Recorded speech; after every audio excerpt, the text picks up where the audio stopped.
How to delete Instagram account. Hey guys, welcome to the channel.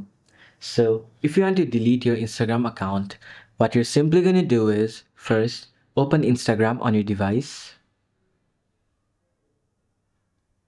Now, in the bottom right corner of your screen, you can see your profile's logo.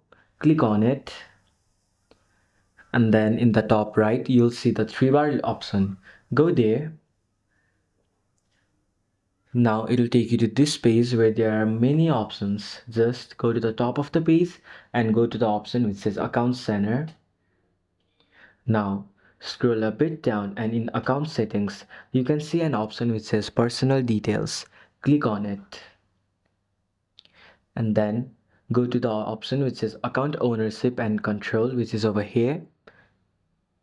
Now go to Deactivation or Deletion.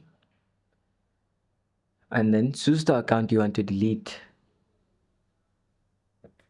Now, you'll be presented with two options. You can either deactivate your account or delete your account.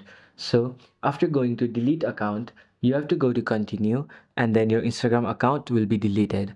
So, this is how you can delete your Instagram account. Hope this video was helpful to you. Thank you for watching all the way to the end of the video and see you in the next one.